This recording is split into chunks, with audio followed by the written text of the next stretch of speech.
What's up, world? Welcome to Cage Minds. I'm your host, Micah. Today we're going to review the results and tell you how our predictions did for UFC 137 and Bellator 56. We're going to start with Bellator 56. We're working this card backwards. We're going to start with their main event. It was a welterweight title fight between Ben Askren and Jay Haran. We had predicted a unanimous decision for Ben Askren. He did win it by a decision. It was a split decision. But this fight, in my mind, has been labeled the Kansas City rob job. Not the refs, but the judges. The judges totally robbed Jay Haran. Jay Haran lost the fight on two judges' scorecards, 48-46, got hometown jobbed. He should have won the fight 48-47. I don't know what they were thinking. Askren only secured takedowns in the first round and the fifth round. He won those rounds.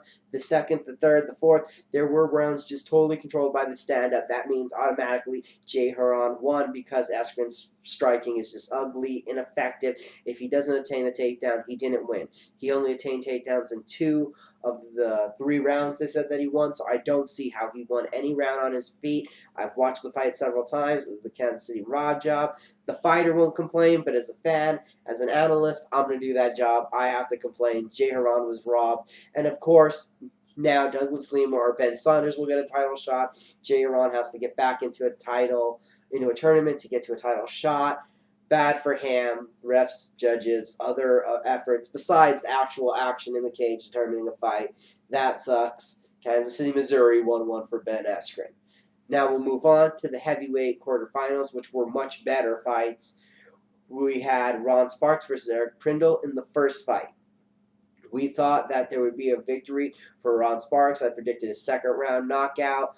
I was wrong. Eric Prindle showed way improved footwork, way better boxing, everything I had hoped to see from him from his first 2 Bellator performances that was not there. The reason I picked against him, well, all of those were erased, and he showed up perfectly, landed a big strike, devastatingly knocked out Ron Sparks. Moving on to the finals of the heavyweight tournament for this season, Eric Prindle. The second fight of that quarterfinal heavyweight tournament, the last fight of the night that we're talking about, Neil Grove versus Thiago Santos. We had predicted that Thiago Santos would win the submission.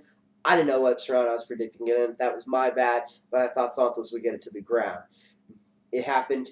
I was right, but it wasn't exactly the way I thought. Neil Grove came running out looking for a giant right haymaker, was not able to connect. Santos connected over the top, dropped him, got down, rear naked choke in the first round. My preliminary thoughts now for the Bellator heavyweight finals, Thiago Santos, Eric Prindle. It could be the first man to connect. If it's not, I still like Santos as the more well-rounded fighter with his Brazilian Jiu-Jitsu and his punching power to win this tournament. That was Bellator 56. We had 2 right out of 3 fights, so we're 2-1 for that one. Now we're going to move on to UFC 137. 137 was a fun night, great night of fights. We'll get right to it. The first fight that we had predicted on, Chris Carmozzi versus Francis Carmon. We had predicted a second round armbar for Carmon. That was not to be. He did win the fight with a unanimous decision, dominated the first 2 rounds. Third round, Carmozzi came back to make it interesting, almost went with a submission at the end of the third round. But really, I did not see anything out of Chris Carmozzi. Should have been happy to be back in the UFC after his one stint tour with Shark Fights, but just didn't show the aggressive nature, didn't put on a good fight for the fans, used a lot of stall tactics in the clinch game, and he was just not that aggressive. Carmon, on the other hand, kind of flat-footed, seems he can improve on some areas, was kind of Anderson Silva-like with his stand-up being flashy, showboatish, but for his all-around effectiveness, he can improve, but he had a solid outing this time. So for the first fight, Francis Carmon, we were right. Move on down to the next one, Ramsey Najim versus Danny Boy Downs. We thought that Downs, with his more effective striking, would win with the third round TKO. That was not to be. Najim used his wrestling, stuck to him like glue on anything, just wrote it out, wrestled, and wrestled. Another decision. This was a fun card to watch, but some of these fights were kind of boring, as at the beginning of the fight, the prelims, a lot of them rode out to not so great decisions. The next fight we're talking about is Brandon Vera versus Elliot Marshall. We had predicted a unanimous decision for Brandon Vera. That did happen, but not without its concerns. The first 2 rounds were dominated by Vera. The third round, Marshall landed a huge kick, got the fight to the ground, broke Vera's arm. Vera toughed it out, didn't scream, didn't tap, manned up, won the unanimous decision for not tapping, but had a broken arm. Next fight was Clifford Starks versus Justin Jacoby, as they were both coming in on late notice. We had predicted unanimous decision for Clifford Starks with his more impressive grappling capabilities, and that's exactly how the fight went down. Ground control, takedowns, wrestling, very bland performance, but Clifford Starks did get the victory. Those were our Facebook prelims. We now move on to what happened on the Spike fights. Tyson Griffin versus Bart Palashevsky. We had predicted that Tyson Griffin would win in a split decision. I thought he would be another boring guy to use his wrestling to take it to the ground. He used some clinch. To my surprise, he didn't. He stood there and he traded with a man that hits a lot harder, and Bart Palashevsky knocked Tyson Griffin flat out. Bart Palashevsky, Knockout of the Night award. It was very impressive. Welcome him to the UFC from the WEC merger. He hadn't been there. He's now looking to be a title contender in the featherweight division. Has the potential with that one-shot knockout power. And Tyson Griffin, we should wave goodbye because that's 4 out of his last 5, I think, have been losses. He just doesn't look like a UFC fighter at this time. Back to the drawing board and perhaps back to a regional promotion for a fight or two.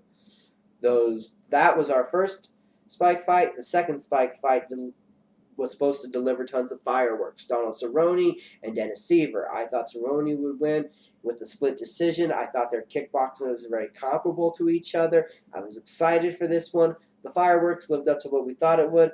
Cerrone overwhelmed Seaver, actually got it to the ground, and won with a rear naked choke in the first round.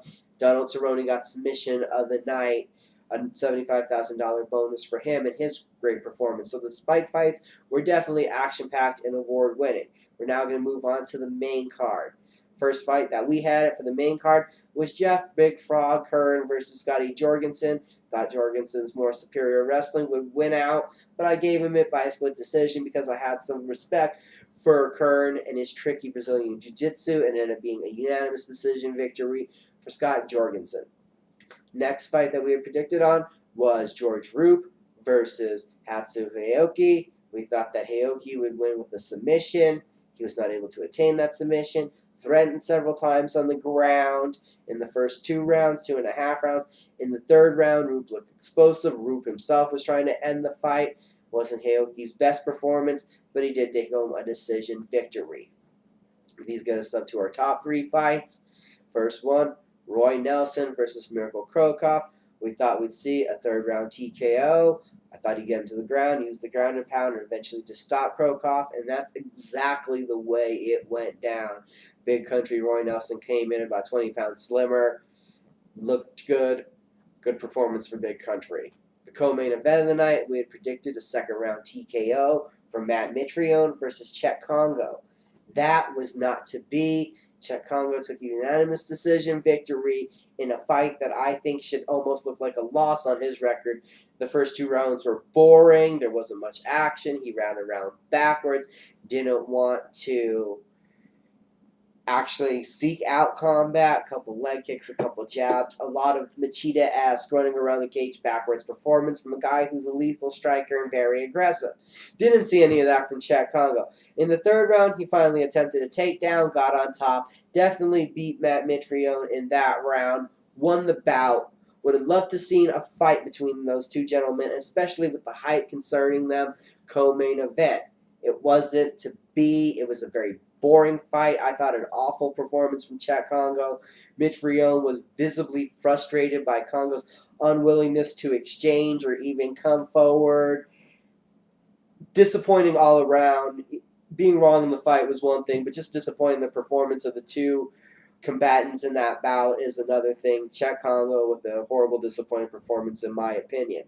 This took us to the main event of the night that did get Fight of the Night awards. BJ Penn and Nick Diaz. We had predicted a unanimous decision victory for Nick Diaz, and that's exactly what happened.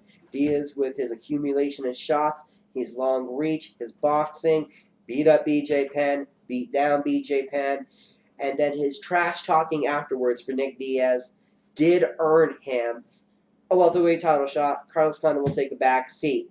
So the more the UFC says, that they're not like the WWE in pro wrestling, the more they turn out to be. Guys like Anderson Silva and Giorgio St. Pierre with their titles take on trash talkers like Nick Diaz and Chael Sonnen. Well, guys with huge winning streaks like Melvin Gillard, Jim Miller, Donald Cerrone just wait around, keep fighting, finally get a loss, don't say anything, and then fall back into the fold. So my nitpicking on the UFC, I guess being more like the WWE and a character helps a fighter to get a title shot.